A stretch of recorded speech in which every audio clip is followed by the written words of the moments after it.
ഇന്ന് ഏറ്റവും വേദനിപ്പിക്കുന്ന വാർത്ത വന്നത് കോഴിക്കോട് ജില്ലയിൽ നിന്നാണ്. കോഴിക്കോട് ഒരു 2 വയസ്സുകാരനാണ് വെള്ളക്കെട്ടിൽ വീണ് മരിച്ചുപോയത്. കോഴിക്കോട് ജില്ലയിൽ മഴ കനക്കുകയാണ്, വെള്ളക്കെട്ട് രൂക്ഷമാണ്. നഗരഹൃദയമായ പാലാഴിയിൽ പ്രതിസന്ധി വലുതാണ്. റോഡുകളിൽ വെള്ളം കയറിയതിനാൽ നാട്ടുകാർ വലിയ ദുരിതത്തിലാണ്. പാലാഴിയിൽ നിന്നും KV രാഹുൽ തയ്യാറാക്കിയ റിപ്പോർട്ട് കാണാം.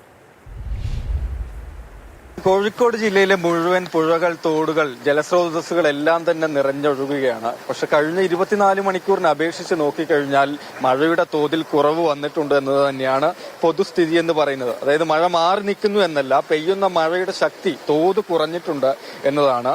ഈ പറഞ്ഞതുപോലെ മഴയുടെ ശക്തി കുറച്ച് കുറഞ്ഞെങ്കിലും താഴ്ന്ന പ്രദേശങ്ങൾ, നഗരത്തിൽ തന്നെ പാലാഴിയും കടമ്പാട്ട് താഴം ഉൾപ്പെടെയുള്ള സ്ഥലങ്ങളെല്ലാം തന്നെ ഇപ്പോഴും വെള്ളത്തിനടിയിലായി തന്നെ നിൽക്കുകയാണ്.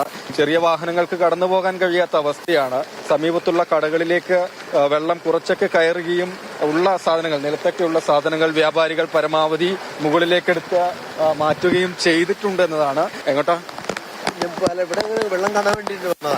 വെള്ളം കാണാൻ കടന്റെ ഒക്കെ നോക്കാൻ, വെള്ളം ഉള്ളിൽ കയറുന്നുണ്ടോ എന്നൊക്കെ നോക്കാൻ വേണ്ടിട്ട് ഇങ്ങനെ ഇറങ്ങിയത്. കടക്കാരല്ലേ? ഷോപ്പിലെ ആൾക്കാരാണ്.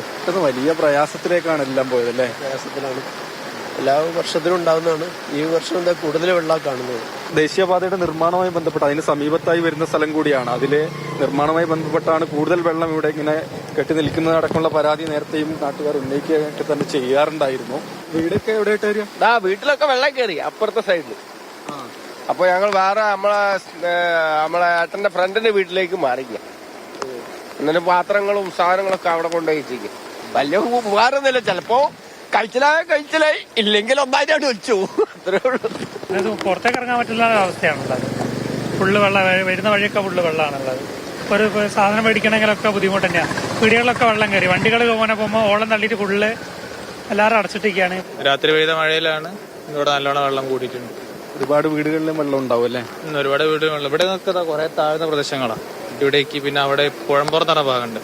ഇവിടെ കുറെ താഴ്ന്ന പ്രദേശങ്ങൾ, അവിടെയൊക്കെ വീട്ടിൽ വെള്ളം കയറിയിട്ടുണ്ട്. കടയുടെയാണ് അവിടെ സാധനങ്ങൾ ഒക്കെ തന്നെ ഉയർത്തി വെച്ചിരിക്കുന്നതാണ് നമുക്ക് കാണുവാനും കഴിയുന്നത്. ഇതേപോലെയാണ് ഈ ചുറ്റുപാടുമുള്ള എല്ലാ വീടുകളുടെയും അവസ്ഥ എന്ന് പറയുന്നത്. ശക്തി കുറഞ്ഞു എന്ന് പറയുന്നുണ്ട്. ഇതാ ഇപ്പോൾ വീണ്ടും ഒരു നല്ല മഴ പെയ്തു തുടങ്ങുകയും ചെയ്തിട്ടുണ്ട്. ഏതായാലും താഴ്ന്ന പ്രദേശങ്ങളൊക്കെ തന്നെ വെള്ളക്കെട്ടിൽ തുടരുകയാണ്. അടിയന്തര സാഹചര്യം എന്തുണ്ടായാലും മാറുവാനും ഒക്കെ തന്നെ പൂർണ്ണമായും എല്ലാവരും തയ്യാറായി നിൽക്കണമെന്ന മുന്നറിയിപ്പ് ഏതായാലും ദുരന്ത നിവാരണ അതോറിറ്റി പുറപ്പെടുവിക്കുകയും ചെയ്തിട്ടുണ്ട്.